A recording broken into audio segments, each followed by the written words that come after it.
Kusal Mendes opening the batting for Pretoria Capitals and DDS scoring runs in the desert. We're talking about Sri Lankan cricketers in the franchise leagues.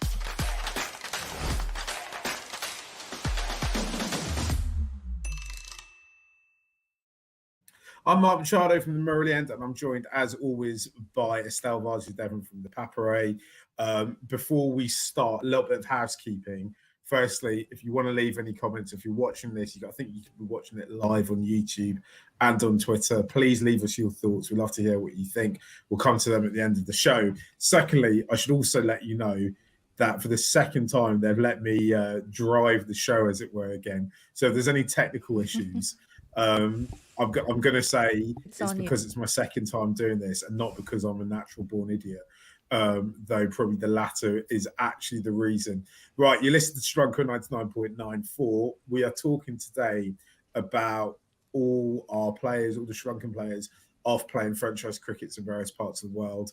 There's four kind of, I suppose, major leagues going on in the Big Bash in Australia, South Africa, SA20, and they've got an international league in the UAE, and we've got the Bangladesh Premier League ongoing as well. There's actually Sri Lankan representation in all four. We're not going to talk about the Big Bash today, though.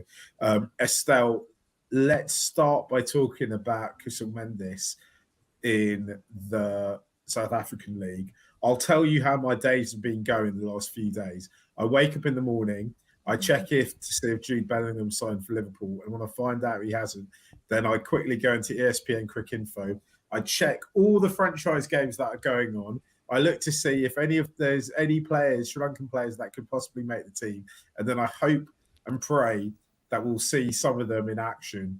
And on Sunday, Kusal Mendes got his chance for Pretoria Capitals. He only joined up at the back end of last week. They're the kind of form team in that league at the moment, and he was going to have a tough task trying to break into the side ahead of Phil Salt or Will Jacks, because they've both been scoring runs. Phil Salt got ill. Kusal came into the side. He made runs on Sunday. He got another run out the next day. He made runs on Monday as well. How's it all going down in Sri Lanka?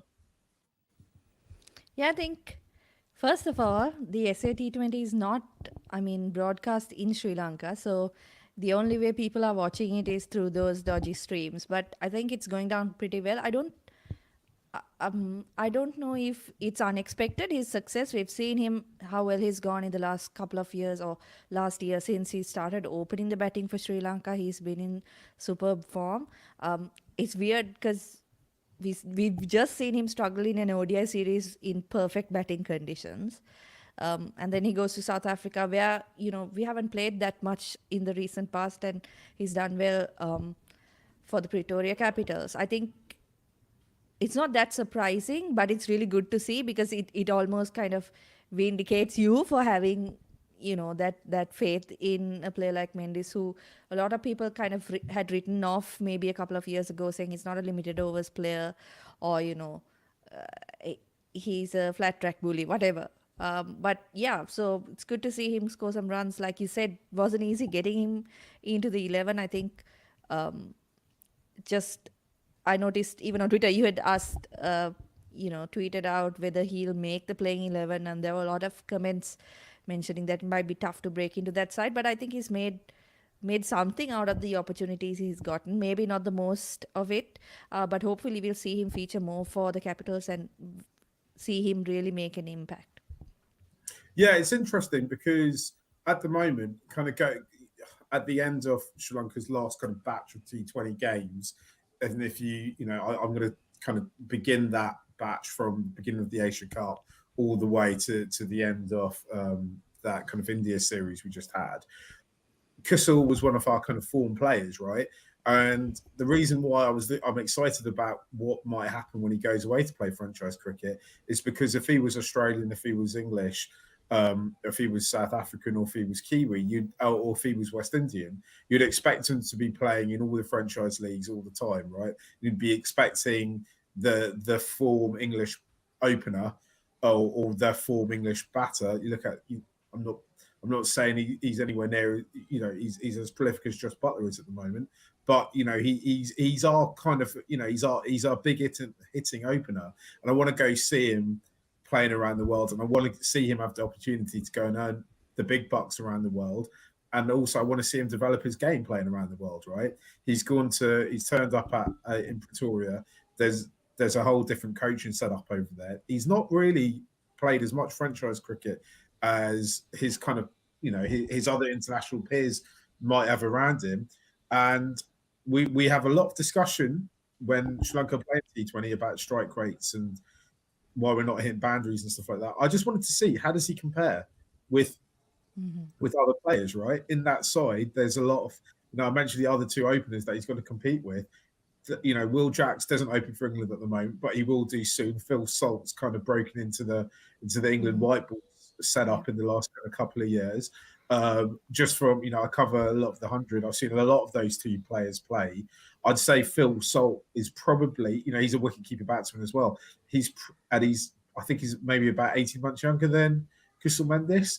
I think they're probably on par in terms of playing, like the actual ability. It's all about, can they, who's going to get the opportunity and who's going to seize the opportunity. I thought Kusal did exactly what I would expect him to do for Sri Lanka at the moment, where he scores, he keeps his strike rate. I think in South Africa in the two games he's played, his strike rate's probably about 140, and he keeps the scores well and quickly during the power plays, and then gets caught in the boundary. Right, that's what he's been doing for Sri Mm-hmm. Lanka the last few months, and I'm sure in time we'll figure out how to, once the power play stops, how not to get caught in the boundary and have to convert those 20s to 50s and the 30s to 60s, right? And then we should see, could, if everything works out for him, potentially be about 18 months to 2 years away from seeing prime Kusal. Yeah, and I mean, I don't want to hate on Pathum Nissanka, but I think combinations matter too. And Will Jacks is the type of player who does kind of go all out, as is kind of the case. Like, I mean, I don't think he has an alternative. If he wants to get into England's side, he has to be that type of player. So that kind of helps your partner as well, right? And I think you spoke about Kusal Mendes kind of struggling after the power play. I think maybe one of the reasons is that sometimes he feels that a little bit of extra pressure, knowing that he's the one who has to force that momentum, he has to force the issue there. Uh, Whereas in a team like this, where he's playing in the SAT20, it's kind of it's a shared role where both of them are going hard. Um, so he's the type of player, or he's kind of a player who's been talked about so much, right, since his teens. I mean, everyone's been talking about him obviously more as a test player, and he proved himself first in international cricket, in test cricket. But just like you said, if they don't get opportunities, you'll never know like how far they can go, right? And he's obviously a talented player. He's someone who you could genuinely just call a naturally gifted player. So I'd be hoping that he gets a lot more opportunities, because as we've mentioned so many times on this pod, like, investing in test cricket is almost meaningless at this point, considering what the FTP has in store for Sri Lanka. So players like Mendes could do a lot for Sri Lanka if they do get these opportunities in other leagues. There's a few other Sri Lankan players in South Africa. Um, I've watched, so in England where I'm at currently, well, where I live, I'm trying to say that like I'm sort of international playboy. Where I live, we can watch both the SA 20 and the UAE League. There's quite a stark difference between the two of them in terms of the SA 20 has a huge crowd at most of the games I've seen, and the crowd seem quite up for it. Where the UAE League looks a bit dry, to be honest. It doesn't. There doesn't appear to be a big atmosphere inside the stadiums. I'm sure if the UAE league organisers will know about these issues, they've got to do one or two things. They've got to probably fix the issue and try and get more people in to watch it. And I think at some point they'll try and address the where it's played in the schedule as well, so it doesn't clash with other leagues. so they can have all the best players. But that's not really for us to discuss. The other players in South Africa, from our perspective, would be Danajaya. Akila Danajaya is with the Super Giants, and well, I think technically Madhushankar is as well, but he's injured at the moment, so he's not able to play. He's registered there, but he's not playing for there. Yeah. And Teachner is with the Super Kings out there as well. I think it's really, Teachner, he's becoming such a stable presence in any cricket side he joins now, right? Where he's kind of doing exactly what you'd expect him to do. I think it's really great that the Super Kings have invested in him, not just in the IPL, but taking him to other parts of the world to bowl as well. And I just think the experience he'll get, because he's still 22, from playing on these pitches is absolutely invaluable. Estelle, should we take a quick break? When we get back, let's talk about the UAE. You're listening to Cricket's Conversation on 99.94. Whatever your team, we have the show for you on podcast, YouTube, or on the 99.94 app. We have India, England, South Africa, West Indies, and now Sri Lanka covered. If you want to find us, the best way is to follow us on social media at 9994DM by downloading the 9994 app or Google 99.94 on podcast. We speak cricket. So in the UAE, in the ILT20, I think that's what it's called, International League T20, I think there's 12 Sri Lankans playing, which is great. It's brilliant. Almost every team has a Sri Lankan. Some teams, well, actually, I think it's quite clearly 3 teams have all 12 of them, right? Yeah. Knight Riders have 3 of them, don't they? Yeah, Knight Riders have 3. The Capitals have 5. 3 or 5, yeah. 5, and the rest are in the Desert Vipers. Let's talk about Desert Vipers first. Interesting franchise, obviously Tom Moody, who's almost at this stage an honorary Sri Lankan. He's I can't remember what his exact title is there, but he's basically head coach. They've got Hasaranga and they've got Patharana as well. Patharana we haven't seen any of. I'm really glad Hasaranga's playing in this because I think he needs it. I think he's not had the best few months for Sri Lanka. He's set himself incredibly high standards over the last few seasons, and I think he's how can I put this? I don't want to be critical of him, but I think he's starting to be slightly not like I think batsmen know what to expect from him slightly, and he's been slightly read a little bit better than he was maybe a year ago. I think it's important now that he goes away and he plays cricket in other parts of the world and he works with different coaches and he sees little things because he's going to work with coaches, going to say stuff, he's going to hear new things being said, he's going to come up with different strategies, and I think he's going to start to develop and evolve his game. We see this so much with spinners where they break into the scene, they have a very good few years, and then they need to push on and develop. I think Hasaranga, in terms of his cricketing brain, I think he's right up there with the best we've ever produced. And I suspect he can come back and be a lot more prolific as well. Yeah, he must have been really disappointed with his showing against India. No wickets in that entire ODI series. So it must feel good to kind of get back into the wickets, get some rhythm in his bowling. Like you said, I think it's very important that when you get to the top, that you kind of keep evolving because the game is moving fast, right?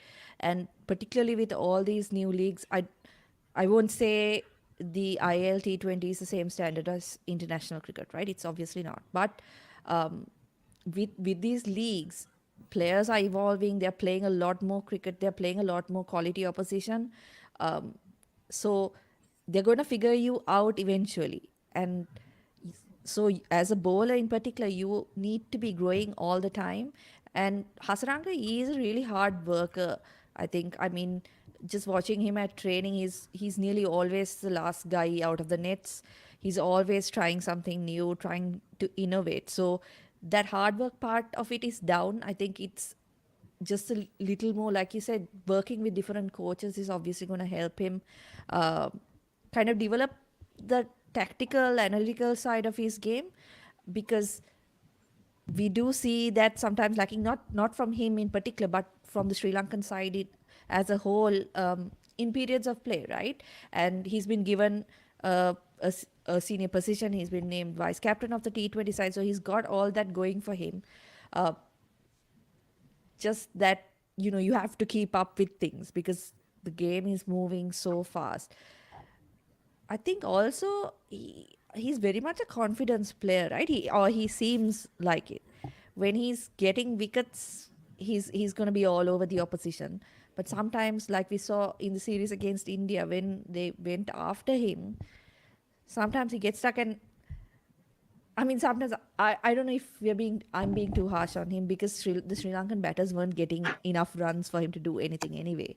But yeah, I just hope that he's able to kind of keep that.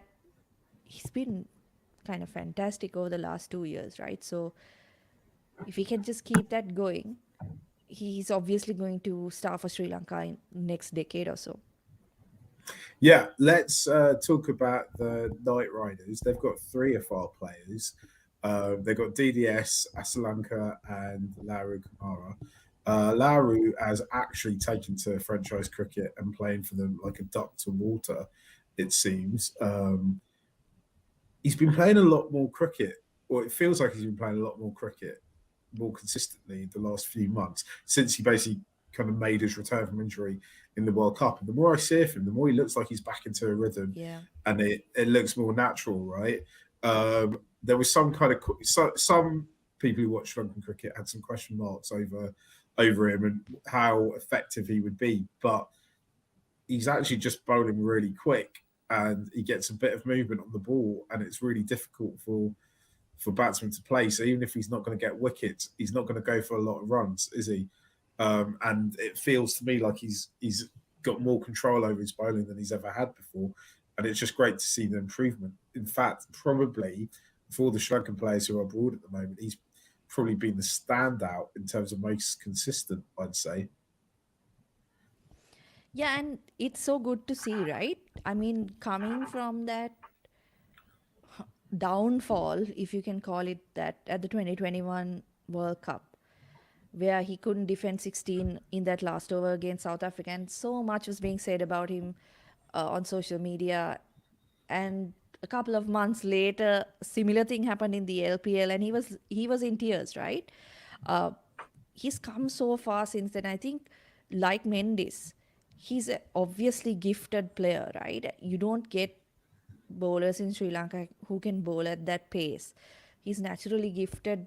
It's just about kind of harnessing that talent and making it something. And like you said, the I think one of the key reasons he's been able to be successful is because he's been playing consistently and he has not been getting injured. God, I hope he doesn't get injured now that I said that. But yeah, I think that's one of the key reasons, because even at the World Cup, I thought he was quite impressive. Um, Obviously, Sri Lanka didn't do well, but he was he seems like still a work in progress. So you have to kind of give him a little bit of space. Again, I think with his pace, you have to kind of give him that leeway in terms of conceding runs, because that's inevitable, right? If you're going to be a quick bowler, you're going to concede runs. The role any team that recruits him, whether it's Sri Lanka or any franchise league, they need him to pick up wickets. So you have to do whatever you can to put him in a headspace where he understands that if he even if he's going at 10 and over, if he's picking up 3 wickets for you in those middle overs, that's more than enough for any team, right? That should be what they're looking for from him. And considering, like, the fact that you said that he's moving the ball as well now, it's such a big asset to have in your side, right? Yeah, it's massive. And, we're coming into a phase now where Sri Lanka in theory going into this New Zealand tour, which is a few weeks away still. We've got quite a lot of options in terms of seam bowling. So let's see. You know, it's not a given that if you're a Sri Lankan player playing franchise cricket, you're going to be in the national setup at this moment. There is competition for those spaces. His teammates DDS and Asalanka have been scoring runs as well. DDS actually put in quite a big, got 68, didn't he? At the back end of last week. So it's good to see that happening. Let's take a quick break and let's talk about the players who aren't necessarily performing to their full potential. And also, let's have a look at the Bangladesh Premier League because there's some interesting Sri Lankan stories going on there as well. If you love the language of cricket and want more, then head over to the 99.94 app and you can hear all of our podcasts and cricket commentary. We're adding new shows all the time and covering cricket series from all over the world. Be the first to hear all of our announcements by following us on social media at 9994DM. Welcome to Cricket's Conversation. Yeah, of course, follow 99.94 wherever you can. They're on LinkedIn, Twitter, Facebook, Instagram. Find us everywhere. Give us a follow. We're talking about Sri Lankan players in franchise leagues. We'll have in a few moments, we'll look at the comments as well that you guys have left. I want to talk about Dustin Sharnaker because he's in quite a unique position. He's out in, I think he's playing for Dubai Capitals. He's getting into the side. However, the problem he's got is the top order before he can come into bat. I'll smash it down, I'll either batting out 20 overs or I'll chase him down whatever scores ahead of them. So his kind of opportunity is stifled here. I just don't know if you're him, this is a total nightmare because you're in a winning side, but you're not really having a chance to impact into the team. He's not even getting a chance to bowl as well. I assume he probably wouldn't want to bowl, or doesn't, it wasn't expected to bowl. He's there to hit big runs, but he's kind of kibosh. I think is it Tom Cadmore is getting all the runs in the side he's in. And they've got a superb lineup, don't they? They've got Joe Root at the top. I think Rovman Powell as well. So yeah, it's Rovman Powell, isn't it? He's getting all the runs. He's stopping. Well, I don't know. I don't know the psychology of this. I don't know enough about cricket dressing rooms and what they'll be saying. But you just think I want to see him get a bat. Come on, Joe Root. Like swap positions with. You want Dustin to open? Yeah, Dustin open. Joe Root doesn't even play T20 cricket for England. Yeah, see, that's the thing with this side, I think, right? Because you can pick what is it, like 9 international players. You can do you can do whatever you want, and I think they're kind of spoiled for choice at this point. They don't know who to bat where. Yeah, it's quite a weird conundrum. The other player that they've got in the squad who just seems to have dropped out of it totally is Barnaka Rajapaksa. It's I don't know what's quite going on with him. I'm not sure how the squad seems so set. I don't know how he tries to get back into it. He's part of their IPL offering as well. He's in the IPL squad with them as well. He's got to do some work to try and get back into it. Have you got any idea? If he called you up, Estelle, and said, "How do I get back into it?" Have you got any ideas for him other than maybe try a bit of food poisoning or something? I don't know. I suspect both of them will get an opportunity and again to get back into the side, and they're just going to have to grab it, right? Yeah, I mean,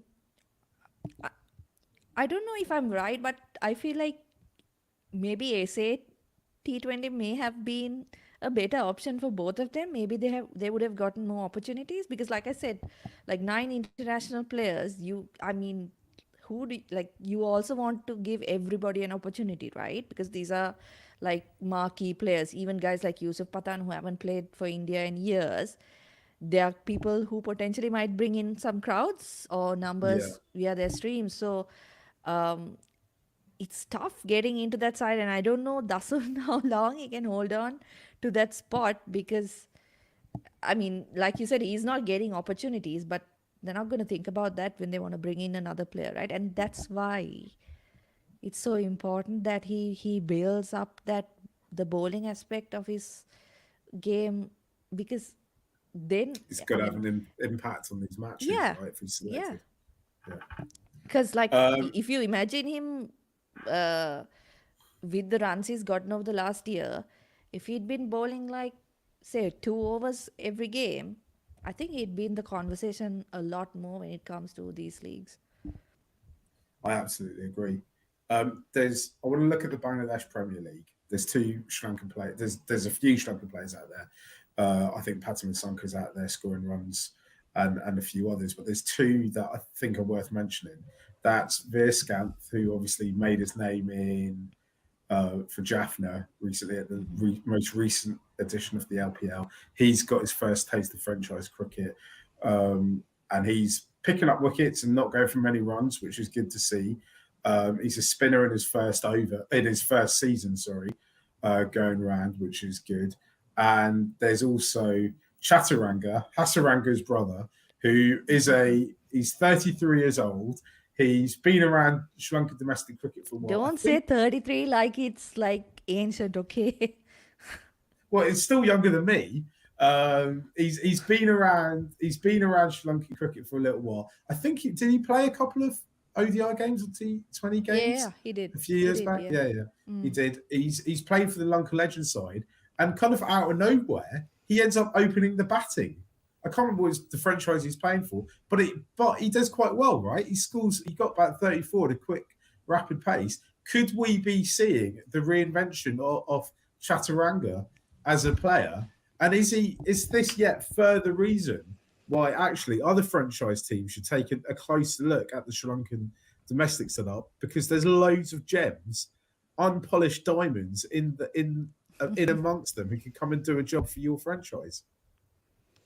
I don't know about that, because he was basically outperformed by Sanat Jayasuriya on one knee in that Legends tournament, right? I mean, uh, But like you said, third that's Sanat at a Legends Jayasuriya. He's a tournament. legend. Yeah. Yes, but Sanat Jayasuriya is, how old is he? He's like 50 something, and in a Legends tournament, 33 is very young, right? And Yeah. he was I mean, yeah, so that's why I think I felt it's weird that he got picked in, not weird, but surprising that he got picked for the BPL, but he's obviously making the most of it. I don't think he has picked up that many wickets, but the opening thing was definitely kind of a surprise. I don't know, more power to him, right? Make Yeah. some money, score some runs. Yeah. Exactly, do it. It's brilliant. I love to see it, and I think at some point down the line we're going to talk about. We're planning to talk about Sri Lankan players going off and playing club cricket in Australia, potentially England, and I'd imagine in Major League Cricket as well, because it's really interesting to see what all these, Sri Lanka produces a lot of very good cricketers. It's interesting to see where people careers end up. I was going to look at some comments before we end it. Imran has messaged. I think he's got the wrong show though. He's asking us about what the West Indies will carry for the ODI series against South Africa. I'm sorry, Imran. This is Sri Lanka 99.94, not the West Indies. But I'm sure Mikhail and Santoki have some really strong opinions on that, and they'll be able to answer you. This is the kind of thing you're not meant to do, but I'm going to do it anyway. My cousin has messaged in, Dominic from America. This is so Sri Lankan, right? Yeah, of course. Do you think Mendes will get a shot at DC in the IPL since Parner's out for the season? He's just got to take the opportunity, right? I'd say as it stands, I think Will Jacks. I don't know what his situation is, whether he's currently got a contract with him. It's probably... Yeah, I think it depends on the role, right? Because Pant wasn't opening the batting, was he, for DC? No. They may be looking for more of a middle order bat. I don't know. I mean, if he does get the call, it'd be great. Maybe they shift things around and they get him opening. But yeah, that'll be a fantastic break for him, I think. Yeah, I'd love to see it. Why is Shanaka batting at 7? Dom, I think we've already answered that early on in the show. He's got to do something to try and get up the order, hasn't he? Estelle, let's leave it there. We're going to be back. Are we back in a couple of days? We're going to have a look at. I think we'll be back tomorrow talking about the under-19 girls. There we go. So if you've got any questions about that, leave it in the comments or come back on and listen tomorrow. You can watch us live on YouTube and on Twitter at 1:30 UK time, which I believe is 7 o'clock in Sri Lanka and India. This has been Sri Lanka 99.94. You can follow me on Twitter at Mark Machado. You can follow Estelle at Estelle_Varsity Day 1 as number 1. And you can follow us at SL on 9994 DM. We've got 100 followers. SL on SL on 9994 DM. Yeah. So remember to do that, and we'll be back tomorrow. Thanks for watching.